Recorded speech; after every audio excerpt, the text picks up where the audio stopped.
আমি আমার একটি ছবি পোস্ট করেছিলাম যেখানে আমি মা মনসার মানে চরিত্রটি ফুটিয়ে তোলার জন্য ওই রকম একটি সাজ নিজের মধ্যে তুলে ধরেছিলাম এবং সেই ছবিটা আপনারা প্রায় 27 থেকে 30,000 মানুষ লাইক করেছিলেন। তো আজকে আমি আমার বাড়িতে পেয়ে গেছি সেই মানুষটাকে, যে মানুষটার অনুপ্রেরণায় আমি ওই সাজটা সাজতে সক্ষম হয়েছিলাম এবং যার লেখার নাটকটিকে মঞ্চস্থ করার সুযোগ করে দিয়েছিলেন তিনি। তো এই যে আমার সামনে এখন আপাতত রয়েছে আমাদের মাননীয় স্যার চাঁদ রায় মহাশয়। তো স্যার, আজকে আপনাকে আমি আমাদের বাড়িতে পেয়ে গেছি, খুব ভালো লাগছে। আপনি আমাকে মনসা সাজতে অনুপ্রেরণা জুগিয়েছিলেন, তো সেই নাটকটি মঞ্চস্থ হওয়াতে আপনার নিজের কি মতামত? আমাদের সকলের ভালো লেগেছে এবং সেই যে নাটকটা হয়েছিল মনসামঙ্গল পালাগান, সেখানে সমস্ত দর্শক তারা বলেছিল এবং পরবর্তীকালে এখনও দেখা হলে সেই একটা কথাই বলে। এবং ওই নাটকটা আরও কয়েকবার হয়েছে, অন্যান্য অনেকে মনসার অভিনয় করেছে, কিন্তু পদ্মাবতী আর একটা মজার ব্যাপার, মনসার অপর নাম পদ্মাবতী আর আমাদের অভিনয় করেছিলেন পদ্মাবতী। আমি সেটা সিলেকশন করেছিলাম তখন, পরে নানান কারণে ও আর অন্যবার করতে পারেনি। কিন্তু সেই যে প্রথমবার যেটা হয়েছিল অত্যন্ত সুন্দর।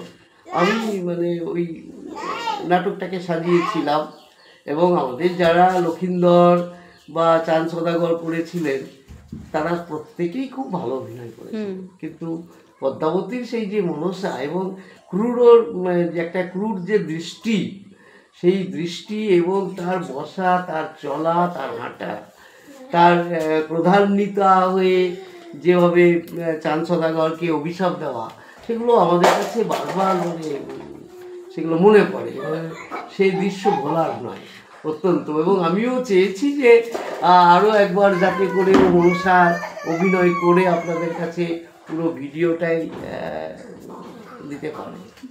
তো সেই খুব একটা জিনিস জানতে পেরে এবং ভেবে ভালো লাগছে যে আজকে এত বছর পর, এটা প্রায় কবে হয়েছিল?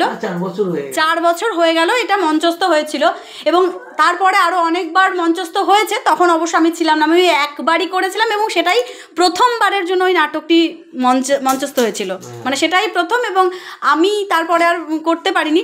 কিন্তু এখনও যে স্যারের মুখে আমার নামটা এইভাবে শুনতে পাচ্ছি, উনি নিজেই নাটকটি রচনা করেছিলেন, উনিই পরিচালনা করেছিলেন এবং উনি সমস্ত দিকটা সামলেছিলেন। ভালো লাগলো এতদিন পর ওই নাটকটা নিয়ে আরও একটু স্মৃতিমন্থন করতে পেরে। আমরা চাইছি যে পরে আবারও পদ্মাবতী আসুক, দর্শকদেরকে আমরা যেন দেখাতে পারি। আজকে এই ভিডিও যারা দেখছেন তারা আশায় থাকুন, আমরা নিশ্চয়ই আবার সেটা করাই। তার সবথেকে আমাদের মনে পড়ে তার পায়ের উপর পা দিয়ে বসা এবং হাতে সাপ জড়িয়ে, হাতার মুকুটের মধ্যেও বহু সাপ, সেই যে তার চোখের যে তাকানোটা, সেটা আজও অনেকের মনে আছে। বিশেষ করে সেখানে নাটক যারা করেছিল, একটা মনসা পুজো উপলক্ষে হয়েছিল, সেখানকার দর্শকদের কেউ কেউ এখনও বলে। তো তোমরা সকলেই শুনতে পেলে আমাদের সেই 4 বছর আগে মঞ্চস্থ হওয়া মনসামঙ্গল পালা গানের কীরকম ভিউয়ার্স ছিল বা কি বিষয়বস্তু ছিল। তো খুব ভালো লাগলো এই পুরো বিষয়টা তোমাদের সকলের সামনে তুলে ধরতে পেরে। স্যারকে আরও একবার প্রণাম জানিয়ে নেব, আগামী দিনে আপনি এইভাবে আরও নতুন কিছু সৃষ্টি করুন। তো এই ছিল আজকের ভিডিও। ধন্যবাদ। হরে কৃষ্ণ, রাধে রাধে।